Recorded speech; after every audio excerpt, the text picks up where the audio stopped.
तो नमस्कार, आदाब, सत श्री अकाल, राम राम, खम्मा गणी दोस्तों। मैं रजनी स्वागत करती हूँ आपका हमारे चैनल द सक्सेस में। आज है दोस्तों 26 मई और 26 मई के बज गए हैं 6। तो good morning all of you. हमारा फर्स्ट वीडियो आ चुका है, तो उठ जाइए और पढ़ाई शुरू कर दीजिए। तो दोस्तों सबसे पहले तो कल एक कमेंट था कि मैडम जी राइटिंग बिल्कुल भी समझ में नहीं आ रही है, तो राइटिंग सुधारिए। तो उनका जवाब मैं खुद ही दे देती हूँ कि भाई साहब, राइटिंग इससे ज़्यादा नहीं सुधर सकती। ये मेरी तरफ से बेस्ट है। अगर समझ में नहीं आ रही है तो हो सकता है आपकी फ़ोन की क्वालिटी में गड़बड़ हो। ऊपर जो 3 बिंदु आते हैं जब आप वीडियो चलाते हैं ऐसे ऐसे करके, तो उसमें जाके आप अपने फ़ोन की क्वालिटी चेक कर लीजिए। उसमें हो सकता है कि इस वीडियो की क्वालिटी 720 तक बढ़ेगी। सॉरी, फ़ोन की नहीं, वीडियो की क्वालिटी इसमें 720 तक जाएगी। हो सकता है 240 पर ही आपका वीडियो चल रहा हो, इसलिए समझ में नहीं आ रही हो। बाकी अगर और भी लोगों को राइटिंग का इशू है तो आप लोग कमेंट करके बता दीजिए कि अगर सभी लोगों को समझ में नहीं आ रही। बिकॉज मैंने पहले पूछा था आप लोगों से, तो आप लोगों ने कहा कि बिल्कुल समझ में आती है। अगर सभी लोगों को प्रॉब्लम हो रही है तो मैं टाइप करके ले आऊँगी। लेकिन जैसा कि एक वीडियो टाइप्ड वाला आता ही है, जैसे करंट अफेयर्स का टाइप वाला आता ही है, तो मुझे तो और ज़्यादा इजी होगा कि टाइप करके लेके आना। बस मैं ये हाथ से इसलिए लिख के लेके आती हूँ आपके सामने कि आपको बिल्कुल वैसा दिखा सकूं जैसा आपको वहाँ पे उत्तर लिखना है। बाकी टाइप्ड क्वेश्चन तो आपको हर जगह मिल जाएंगे, कोई भी एक क्वेश्चन टाइप करके आपको दे देगा, है ना। तो मैं जानबूझ के इसलिए लाती हूँ। और मैं तो हमेशा ये चाहती हूँ कि एक जो भी मैं आंसर राइटिंग वाली प्रैक्टिस रखूँगी वो हमेशा मैं हाथ से लिख के ही आपको क्वेश्चन दिखाऊंगी, ताकि आप लोगों को समझ में आए कि एक लाइन में कितने वर्ड्स आ सकते हैं, कितने हमें लिखने हैं, कितना पेज कितना भर रहा है। आंसर इस तरह से लिखते हैं तो कैसा दिख रहा है हमारा पेज, है ना।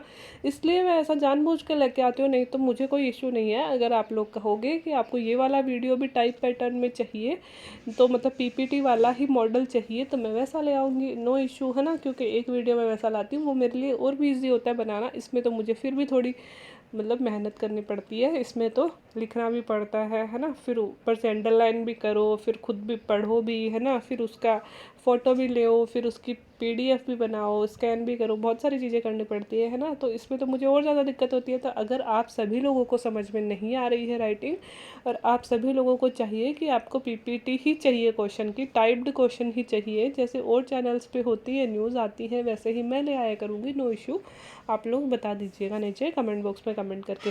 तो दोस्तों आज का जो क्वेश्चन है वो करंट से रिलेटेड भी है, प्लस ज्योग्राफी से रिलेटेड भी है, और प्लस आप लोगों में से ही एक जने का बताया हुआ है कि मैडम ये क्वेश्चन का आंसर लिख के बताइए। तो मैंने वही क्वेश्चन लिया है, हल्का बहुत उसमें चेंजेस कर दिए हैं। तो भारत में किस तरह के चक्रवात आते हैं और चक्रवातों की उत्पत्ति और नामकरण की प्रक्रिया को विस्तार से समझाइए।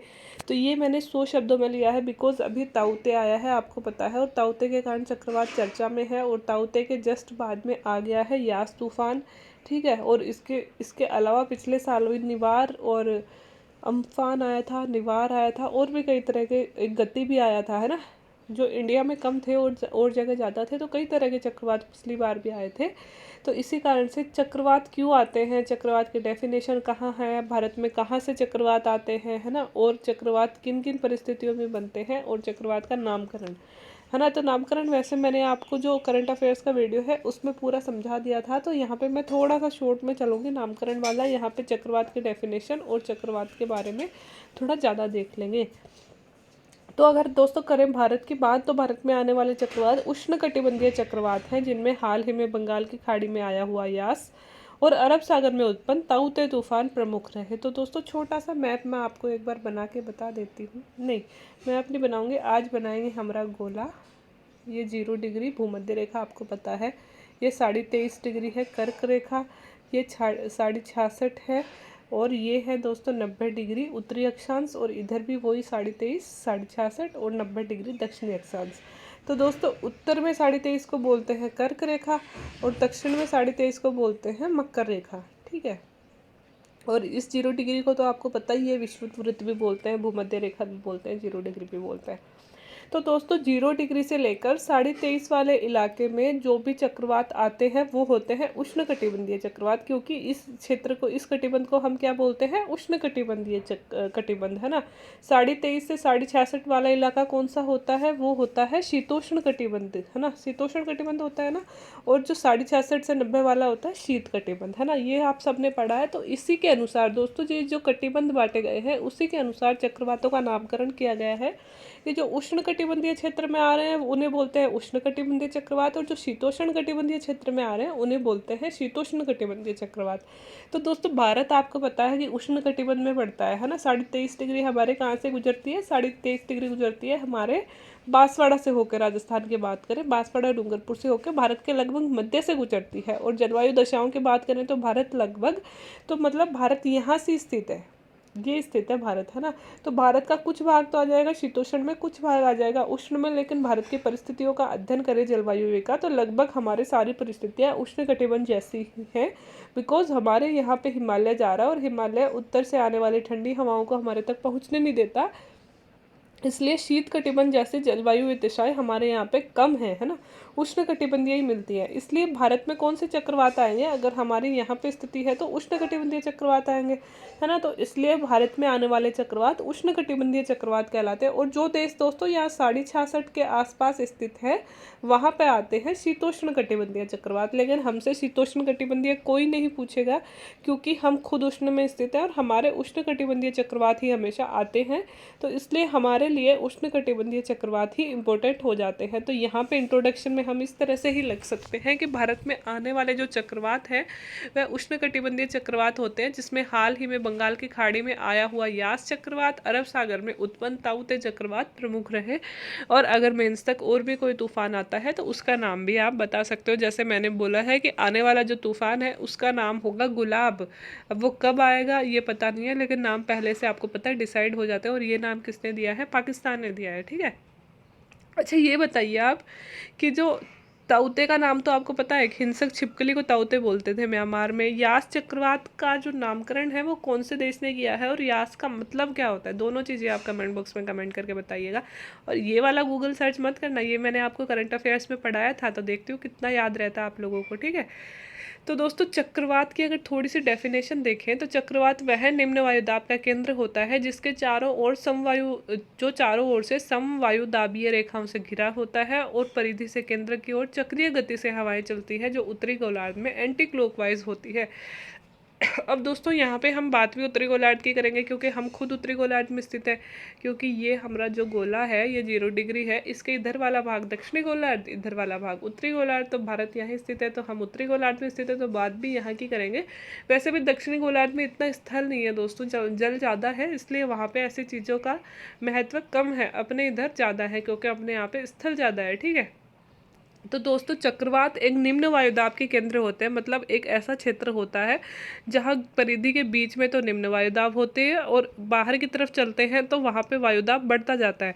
मतलब इस रेखा पर सबसे कम वायुदाब है, इस पे ज़्यादा, इस पे ज़्यादा, इस पे और भी ज़्यादा। तो एक निम्न वायुदाब का केंद्र होता है जो चारों ओर समवायुदाबीय रेखाओं से घिरा होता है। मतलब समवायुदाबीय मतलब एक जैसी रेखा, मतलब इस रेखा पर एक समान वायुदाब, फिर इस वाली रेखा पर एक समान वायुदाब, इस वाली रेखा पर एक समान वायुदाब।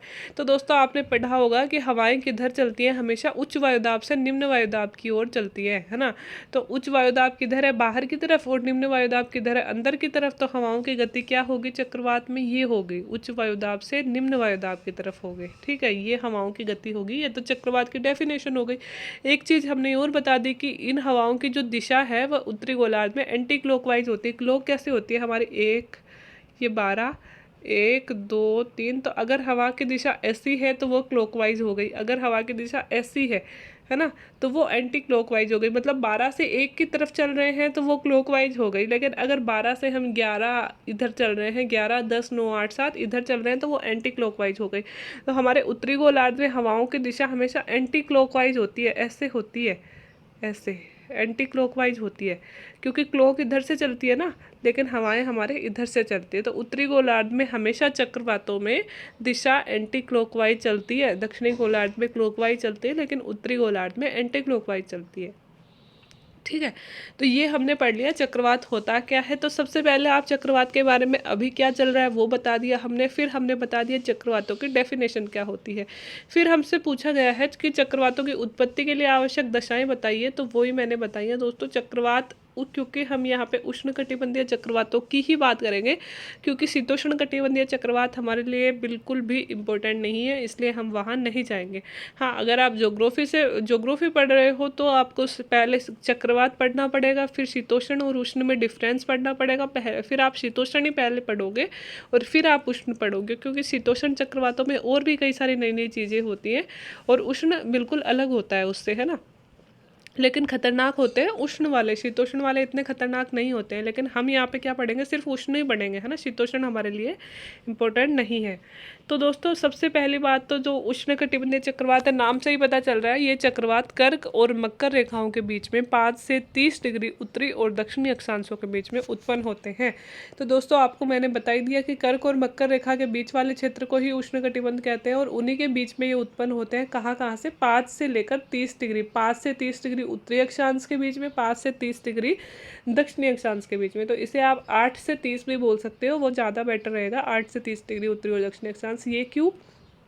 तो अब आप सोच रहे होंगे कि भाई आपने तो कहा था कि उष्णकटिबंध में उत्पन्न होते हैं, तो उष्णकटिबंध तो 0 डिग्री से लेकर 23.5 डिग्री तक होता है, फिर यहाँ 5 और 8 कहाँ से आ गया? आपने ये क्यों नहीं बोला कि 0 से 23.5 डिग्री कर्क और मकर रेखाओं के बीच में होते हैं?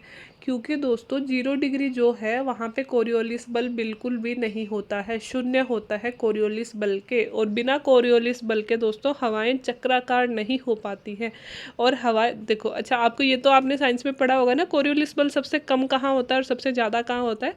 चलो मैं ही बता देती हूँ। सबसे कम तो होता है कोरियोलिस बल भूमध्य रेखा पर, और सबसे ज़्यादा होता है ध्रुवों पर, दोनों ध्रुवों पर सबसे ज़्यादा होता है, ठीक है। और जो घूर्णन बल होता है वह सबसे कम और सबसे ज़्यादा कहाँ होता है? घूर्णन बल सबसे ज़्यादा होता है दोस्तों भूमध्य रेखा पर और सबसे कम होता है ध्रुवों पर, है ना। और गुरुत्वाकर्षण बल कहाँ होता है? सबसे ज़्यादा और सबसे कम। गुरुत्वाकर्षण भी भूमध्य रेखा पर ही ज़्यादा होता है। इवन गुरुत्वाकर्षण बल जो होता है पृथ्वी की परिधि पर ही सबसे ज़्यादा होता है, मतलब पृथ्वी की सतह पर, है ना। जैसे जैसे पृथ्वी के अंदर जाएंगे या फिर जैसे जैसे पृथ्वी के ऊपर जाएंगे गुरुत्वाकर्षण बल कम हो जाएगा। तो हमारे लिए यहाँ पे यह जानना जरूरी है कि भाई 0 डिग्री के आसपास क्यों नहीं बनते हैं चक्रवात, 8 डिग्री या 5 डिग्री के बाद ही क्यों बनते हैं? क्योंकि दोस्तों 0 डिग्री पे कोरियोलिस बल शून्य होता है, और अगर कोरियोलिस बल शून्य है तो हवाओं की गति चक्राकार नहीं हो पाएंगी, गोल गोल नहीं घूम पाएंगी, हवाएं सीधी चलेंगी। आपको पता है 0 डिग्री पर जो भूमध्य रेखा है उस पर संवहन तरंगे क्यों चलती है? संवहन तरंगे क्या होती है? जो पृथ्वी मतलब जो धरती गर्म हुई, गर्म होकर वहाँ से हवाएं ऊपर उठी, ऊपर उठ के आर्द्रता ग्रहण करी और बारिश कर दी। हम सुनते हैं ना विषुवत रेखा पर रोज बारिश होती है शाम को, वो क्यों होती है? 3 से 4 बजे, क्योंकि वहाँ पे संवहन पवनें चलती है, क्योंकि वहाँ पे कोरियोलिस बल बिल्कुल भी नहीं है, इसलिए हवाएं तुरंत ऊपर उठ जाती है ना। चक्रीय गति वो धारण ही नहीं कर पाती। तो इसलिए दोस्तों, क्योंकि किसी भी चक्रवात को बनने के लिए चक्रीय गति की हवाएं होना जरूरी है। और चक्र कब बनेगा? जब कोरियोलिस बल होगा, है ना। कोरियोलिस बल से ही पवनों में मुड़ाव उत्पन्न होता है ना। तो अगर कोरियोलिस बल ही भूमध्य रेखा पर नहीं है तो हवाओं की गति चक्राकार कैसे होगी, है ना। इसलिए कोरियोलिस बल के अभाव में 0 डिग्री पर कभी भी चक्रवात नहीं बनता है। इसलिए 0 डिग्री से कुछ दूरी पर ही यह चक्रवात बनते हैं। तो ये दूरी क्या है? आप 5 डिग्री से 30 डिग्री बोल सकते हो या फिर 8 डिग्री से 30 डिग्री बोल सकते हो। ये क्वेश्चन अक्सर पूछा जाता है दोस्तों, इंटरव्यू में भी और मेंस में भी, कि भाई भूमध्य रेखा पर चक्रवात नहीं बनने के कारण क्या है, तो आप यही कारण बताना है। तो ये समझ में आ गया, चक्रवात कर्क और मकर रेखाओं के बीच 5 से 30 डिग्री में बनते हैं। इसके लिए दोस्तों कभी भी चक्रवात भूमि पे नहीं बनता है, विस्तृत समुद्री सतह होनी चाहिए, पानी होनी चाहिए। जैसे ये भारत है दोस्तों, है ना, इधर क्या है? इधर है बंगाल की खाड़ी, इधर क्या है? इधर है अरब सागर, और दोनों को मिला के हम हिंद महासागर भी बोल सकते हैं। तो हमारे यहाँ पे तटीय क्षेत्रों में चक्रवात क्यों आते हैं? क्योंकि दोस्तों इधर भी समुद्र है, इधर भी समुद्र है, तो तट विस्तृत समुद्री सतह हो गई ना, खूब सारी समुद्र है यहाँ पे, तो आराम से चक्रवात बन जाएगा। यहाँ पे चक्रवात बना तो ये चलता चलता इधर वाले तट को प्रभावित करेगा, यहाँ पे चक्रवात बना तो ये चलता चलता इधर वाले तट को प्रभावित करेगा। तो इसलिए विस्तृत समुद्री सतह होना आवश्यक है। तो क्या हर समुद्री सतह पर चक्रवात बन सकते हैं? जी नहीं, उसके लिए भी कुछ और परिस्थितियाँ आवश्यक हैं। वो क्या है? ऊर्ध्वाधर पवनों की गति भी कम होनी चाहिए। ऐसे नहीं है कि समुद्र तो हो गया लेकिन पवनें तो ऐसे चल रही है, ऐसे चल रही हैं, तो चक्र कैसे बनेगा। ऊर्ध्वाधर मतलब ऊपर नीचे की तरफ पवनें चल रही हैं, तो ये गति कम होगी तभी तो पवनें गोलाई ले पाएंगे ना। तो दोस्तों एक ये भी बता सकते हैं, ये सब हम दशाएं बता रहे हैं कि एक चक्रवात कब बनता है। तो सबसे पहले तो दोस्तों कि जो उष्ण कटिबंध की बात करें तो कर्क और मकर रेखाओं के बीच में बनता है 8 से 30 डिग्री उत्तर और दक्षिण की तरफ। दूसरा, विस्तृत समुद्री सतह होनी चाहिए। तीसरा, ऊर्ध्वाधर पवनों की गति होनी चाहिए। चौथा है दोस्तों, कोरियोलिस बल की उपस्थिति होनी चाहिए, जो मैंने आपको बता ही दिया कि 8 डिग्री तक लगभग कोरियोलिस बल नहीं होता है। 8 डिग्री के पश्चात थोड़ा थोड़ा आने लग जाता है, इसलिए 8 डिग्री के पश्चात ही चक्रवात बनते हैं। इसलिए चक्रवातों की उत्पत्ति के लिए बहुत बहुत बहुत ज़रूरी है कि कोरियोलिस बल हो। कोरियोलिस बल नहीं है, इसीलिए भूमध्य रेखा पर, विषुवत रेखा पर कभी भी चक्रवात नहीं बनते हैं। ठीक है। और केंद्र में दोस्तों कमजोर निम्न वायुदाब होना चाहिए। आपको पता है जितना न्यून वायुदाब होता है उतनी तो ज़्यादा हमारे यहाँ पे मतलब चक्रवाती दशाएं उत्पन्न होती है ना। तो इसीलिए तो जितना ज़्यादा दोस्तों यहाँ पे न्यून वायुदाब हो जाएगा ना, उतनी ही ज़्यादा यह हवाओं को आकर्षित करेगा, उतनी ही तीव्र गति से। मतलब यहाँ का जो वायुदाब है और यहाँ का जो वायुदाब है, इस रेखा का जो वायुदाब है, इनका अंतर जितना ज़्यादा हो जाएगा, मतलब इधर तो उतना कम और इधर थोड़ा ज़्यादा, इससे ज़्यादा, तो जितना ज़्यादा अंतर बढ़ता जाएगा उतनी ही तीव्र गति से यह जो न्यून वायुदाब है यह हवाओं को आकर्षित करेगा और उतनी ही जल्दी चक्रवात बनेगा। और जितना ज़्यादा अंतर इनका वायुदाब में होगा केंद्र से परिधि की तरफ, उतनी ही मतलब चक्रवात का जो जो रूप है वो भयानक होगा। अगर वायुदाब का अंतर कम है तो कम मतलब हानिकारक चक्रवात होंगे, और वायुदाब का अंतर ज़्यादा है तो ज़्यादा हानिकारक चक्रवात होंगे। सॉरी। तापमान 27 डिग्री सेल्सियस से ऊपर होना चाहिए। दोस्तों ये भी नहीं है कि ठंडी सतह पड़ी है, आपने तो कहा था मैडम समुद्र होना चाहिए तो समुद्र पे हवा, समुद्र पे तूफान बन गया है ना, लेकिन नहीं, बिल्कुल नहीं। उष्णकटिबंधीय चक्रवात के लिए जरूरी है कि उस समुद्री सतह का तापमान 27 डिग्री सेल्सियस से ज़्यादा होना चाहिए। इसीलिए तो जो हमारे चक्रवात है वो गर्मियों में आते हैं, सर्दियों में इतना 27 डिग्री टेम्परेचर थोड़ी समुद्र में पहुँच पाता है, सर्दियों में ही तो गर्मियों में ही तो पहुँच पाता है। इसलिए ज़रूरी है दोस्तों 27-28 डिग्री सेल्सियस के आसपास तापमान हो जाएगा जब समुद्री सतह का, तभी चक्रवात बनेंगे। क्योंकि जब तापमान दोस्तों ज़्यादा होता जाएगा, मतलब तापमान ज़्यादा होने का मतलब क्या है, तापमान दोस्तों हमेशा वायुदाब और तापमान में उल्टा संबंध होता है। ये है तापमान और ये है वायुदाब। ठीक है। तो तापमान नापने के लिए तो क्या होता है, थर्मामीटर, और वायुदाब नापने के लिए क्या होता है, बैरोमीटर। तो हमेशा कहते हैं थर्मामीटर ज़्यादा तो बैरोमीटर नीचा, बैरोमीटर ज़्यादा तो थर्मामीटर कम हो जाएगा अपने आप, है ना। दूसरी तरफ हम ये बोले कि जहाँ पे जितना ज़्यादा तापमान होता है वहाँ पे उतना ही कम वायुदाब होता है। ये चीज़ हमेशा याद रखना, तापमान ज़्यादा है ना तो वायुदाब कम। मतलब तापमान अगर ज़्यादा, मतलब ज़्यादा का मतलब क्या होगा, तापमान मतलब 30 पहुँच गया तो गर्मी बढ़ गई है ना, तो उसकी वजह से वायुदाब कम होता जाएगा, है ना। और जितना ज़्यादा तापमान कम होगा, सर्दियों में हमारे तापमान कम होता है तो इधर वायुदाब ज़्यादा हो जाता है, तो ज़्यादा वायुदाब थोड़ी हवाओं को आकर्षित करेगा, कम वायुदाब ही तो आकर्षित करता है। मैंने क्या कहा, हवाएं हमेशा उच्च वायुदाब से निम्न वायुदाब की ओर चलती है। लेकिन सर्दियों में हमारे यहाँ पे क्या होता है, सर्दियों में हमारे भारत में तापमान तो कम होता है, ठंड होती है तो तापमान कम होता है, तो वायुदाब ज़्यादा होता है, तो वायुदाब ज़्यादा होता है तब थोड़ी हवाएं इधर आती है, तब तो हवा इधर की हवा, मतलब भारत की हवा समुद्र की तरफ चली जाती है, क्योंकि समुद्र का तापमान हमसे थोड़ा सा, मतलब उधर का वायुदाब हमसे कम हो जाता है ना। इसीलिए तो बारिश होती है। ये सारा संबंध दोस्तों हम ये, चलो ये बहुत ज़्यादा डीप ज्योग्राफी हो गई, फिर कभी बताऊंगी। यहाँ पे सिर्फ हम पढ़ रहे हैं चक्रवात, ठीक है। तो दोस्तों केंद्र में कमजोर निम्न वायुदाब होना चाहिए, हमने पढ़ लिया। तापमान 27 डिग्री सेल्सियस से ऊपर होना चाहिए, और इनकी गति और दिशा हमेशा दोस्तों पूर्व से पश्चिम की तरफ होती है। आपको एक चीज़ बताऊं कि जो हमने ये गोला बनाया है हमारा, तो ये जो दोस्तों ये जो कर्क और मकर रेखा है, ये आप सबने भी पढ़ा होगा, इनके बीच में चलती है व्यापारिक हवाएं, है ना। और व्यापारिक हवाओं की गति सिर्फ हम उत्तरी गोलार्ध में पढ़ेंगे। व्यापारिक हवाओं में की गति देखो, ये जो 23.5 तक तो चलती है व्यापारिक हवाएं, फिर 66.5 तक चलती हैं दोस्तों पछुआ हवाएं। तो व्यापारिक हवाओं की गति होती है पूर्व से पश्चिम की तरफ, वैसे है ना, पूर्व से पश्चिम की तरफ, और पछुआ हवाओं की होती है पश्चिम से पूर्व की तरफ। ठीक है। तो पछुआ, जैसे पछुआ में क्या आ रहा है, पहले प आ रहा है, तो प मतलब पश्चिम से पूर्व, है ना, और इसका जस्ट उल्टा कर देंगे व्यापारिक में पूर्व से पश्चिम की तरफ। ठीक है। तो वैसे होती है दोस्तों, अगर आप मैप में हवाओं की दिशा देखोगे तो ये उत्तर पूर्व से दक्षिण पश्चिम की तरफ होती है, लेकिन हमें इतना नहीं जानना है।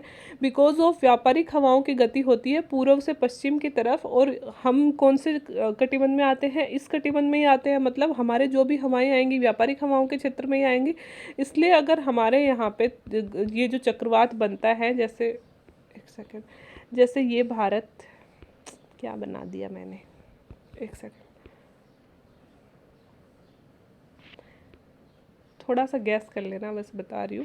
ये भारत है, यहाँ से 23.5 डिग्री हमारे यहाँ पे गुजर रही है। तो हमारा ये वाला क्षेत्र कौन से क्षेत्र में आ गया, व्यापारिक हवाओं के क्षेत्र में, है ना। तो व्यापारिक हवाओं की दिशा क्या होती है, पूर्व से पश्चिम। तो इसलिए दोस्तों अगर यहाँ पे चक्रवात बनता है तो वो हो इधर ही आएगा, हमेशा पूर्व से पश्चिम की तरफ ही चलेगा चक्रवात, ठीक है। बंगाल की खाड़ी में आने वाले चक्रवात इस तट से क्यों टकराते हैं, व्यापारिक हवाओं के कारण। तो इसलिए उष्णकटिबंधीय जितने भी चक्रवात होते हैं दोस्तों, उनकी दिशा व्यापार, क्योंकि उष्णकटिबंध व्यापारिक हवाओं के क्षेत्र में आता है, इसलिए पूर्व से पश्चिम की तरफ होती है। अगर बात करें हम शीतोष्ण कटिबंध की, तो दोस्तों शीतोष्ण कटिबंध पछुआ हवाओं के क्षेत्र में आता है। तो शीतोष्ण चक्रवातों की जो दिशा होती है हमेशा वो होती है पश्चिम से पूर्व की तरफ, ठीक है। और दोस्तों इन चक्रवातों के केंद्र में एक चक्षु भी पाया जाता है। यह भी उष्णकटिबंधीय चक्रवातों की एक महत्वपूर्ण विशेषता है दोस्तों की, जैसे यहाँ पे इतने बड़े क्षेत्र में हवाएं चल रही है ना, एक क्षेत्र इसमें से बीच का एक क्षेत्र ऐसा होगा जहाँ मौसम बिल्कुल शांत है, ना बारिश है, ना हवा है, ना ही तूफान है ना, उसे बोलते हैं चक्षु, है ना। और ये क्यों होता है वो सब हम इतना डीप नहीं जाएंगे, क्योंकि वो फिर बहुत ज़्यादा ज्योग्राफी हो जाएगी। बस यहाँ पे इतना समझ लीजिए कि चक्षु एक ऐसा क्षेत्र होता है जहाँ पे चक्रवात, जहाँ जिस क्षेत्र में चक्रवात आ रहा है वहाँ पे भयानक गति से हवा हो रही है, भयानक गति से बारिश हो रही है, बाढ़ हो रही है। लेकिन इसी के बीच में एक छोटा सा क्षेत्र ऐसा होगा कुछ किलोमीटर का, जहाँ पे कुछ भी नहीं हो रहा, जहाँ पे बिल्कुल वैसा ही मौसम में जैसा नॉर्मल रहता है, तो उसे बोलते हैं चक्षु, ठीक है।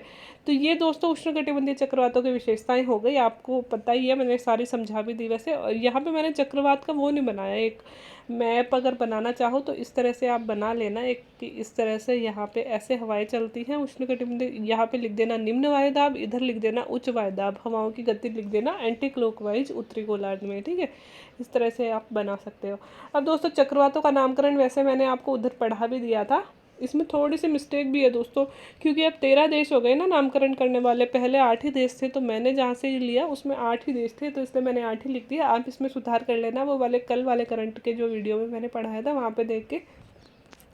तो मैंने यहाँ पे लिखा है हिंद महासागर के क्षेत्र के 8 देश, बांग्लादेश, भारत, मालदीव, म्यांमार, ओमान, पाकिस्तान, श्रीलंका और थाईलैंड। आप इसकी जगह लिखना 13 देश, और वो 2-3 देश जो हैं उनके नाम और लिख लेना। को मिलाकर एक निकाय बनाया गया है, और इनके दोस्तों हर एक देश में सेंटर भी बनाए गए हैं। तो मतलब हर एक देश में केंद्र भी बनाया गया है इस निकाय का। यह निकाय किसने बनाया है, निकाय बनाया अंतर्राष्ट्रीय मौसम संगठन ने, है ना। तो उसने दोस्तों ये निकाय बनाया है किस लिए, कि हिंद महासागर के क्षेत्र में जो भी चक्रवात आ रहे हैं उनका नामकरण कर सके। और भारत में इसका जो निकाय है उसका नाम है regional specialised meteorological centre, Delhi में हमारा इसका एक जो वो क्या बोलते हैं हेडक्वार्टर है, बनाया गया है। प्रत्येक देश उन 10 नामों की सूची तैयार करता है जो चक्रवात हेतु उपयुक्त है, फिर वह निकाय 8 नामों को चुनता है, और उसी के अनुसार प्रत्येक चक्रवात जो हिंद महासागर में आता है उसका नामकरण करते हैं। तो दोस्तों एक देश 10-10 नामों की सूची देता है, जैसे कि अब 13 देश हैं, तो 13 देशों में से प्रत्येक देश 10 नामों की सूची देगा, इसमें एक नाम फाइनल हो जाएगा, ऐसे करके टोटल 13 नाम फाइनल हो जाएंगे। वो 13 नाम दिए जाएंगे चक्रवातों को। और ये कैसे दिए जाते हैं ये हमने उधर पढ़ लिया था, अल्फ़ाबेटिक रूप से दिए जाते हैं। जैसे पहले ए से कोई सा देश आया उसका नाम ले लिया, फिर बी से बांग्लादेश आया उसका ले लिया, फिर बी से भारत आया उसका दिया हुआ नाम ले लिया, ऐसे चलते हैं ना अल्फ़ाबेटिक रूप से, ठीक है। और ये नामकरण देने की प्रथा 2004 से शुरू हुई थी। और इस तरह से दोस्तों मैंने ये वाला मैप बना दिया था, इसमें मैंने 8 ही देश दर्शाए हैं। आप लोग बार बार बता रही हूँ क्योंकि मैंने जहाँ से पढ़ा था उस आर्टिकल में 8 ही थे, लेकिन कल हमने जो पढ़ा था उसमें अब 13 देश इसमें हो गए हैं, तो आप इसका 13 कर लेना, ठीक है। बिकॉज़ मेरे ज्योग्राफी सब्जेक्ट रहा है तो मुझे ज्योग्राफी पढ़ाने में बड़ा मज़ा आता है। वीडियो थोड़ा लंबा ही हो गया है, ये 15 मिनट का ही होता है, लेकिन उम्मीद है आपको चक्रवात समझ में आ गया होगा। और एक और चक्रवात से क्वेश्चन बनता है दोस्तों कि हमेशा जो चक्रवात है वो बंगाल की खाड़ी में चक्रवात ज़्यादा आते हैं या फिर अरब सागर में चक्रवात ज़्यादा आते हैं। तो दोस्तों हमेशा बंगाल की खाड़ी में ही ज़्यादा आते हैं। तो ऐसा क्यों है, क्या आपको इसका रीज़न पता है? नहीं पता है तो भी कमेंट बॉक्स में बताइएगा, पता है तो भी बताइएगा। और अगर नहीं पता है तो इस पर भी क्वेश्चन बना लेंगे, क्योंकि ज्योग्राफी पढ़ाने में मुझे बड़ा मज़ा आता है, तो इस पर भी बना लेंगे। और मैं आपको समझा दूंगी कि क्या रीज़न है कि बंगाल के खाड़ी में चक्रवात ज़्यादा आते हैं और अरब सागर में चक्रवात कम आते हैं। और ज़्यादा खतरनाक भी बंगाल के खाड़ी वाले ही होते हैं, अरब सागर वाले इतने खतरनाक नहीं होते। और हाँ, एक और चीज़ पढ़ के बहुत अच्छा लगा कि हमारे जो फैमिली के मेंबर हैं उनमें से 2 मेंबर ऐसे हैं जो कल हमने नीरू गोंगा वाला जो गोवा देश का कांगो का गोमा जो सिटी है उसका जो हमने ज्वालामुखी पढ़ा था, उसमें उन लोगों ने सर्विस दी है ना। तो मुझे पढ़ के इतनी खुशी हुई कि मतलब अपनी फैमिली के मेंबर है, अपने यूट्यूब चैनल से जुड़े हैं, लगातार कमेंट भी करते हैं, वो हमेशा सारे वीडियो भी देखते हैं। तो sir thank you very much. आप लोग शायद आर्मी में होंगे तो सैल्यूट है आप लोगों को कि हमारे देश के लोग इतने दूर दूर तक पहुँचे और वहाँ पे सेवाएं भी दी है। मुझे पर्सनली बड़ी खुशी हुई कि अगर हम मतलब मैंने तो नहीं देखी है इतना सारी दुनिया, आप लोगों ने देखी है और फिर आप लोग एक्सपीरियंस भी शेयर कर रहे हो, तो ऐसे सुन के बड़ा अच्छा लगता है। तो अगर फिर से कभी ऐसा कोई नाम आए जिसमें आप लोगों ने सर्विस दी है, आप लोगों ने देखा है, तो नीचे कमेंट बॉक्स में कमेंट करके बताते रहिएगा, सुन के बड़ा अच्छा लगता है। और अगर वीडियो अच्छे लग रहे हैं तो like share and subscribe my channel. Video देखने के लिए थैंक यू सो मच।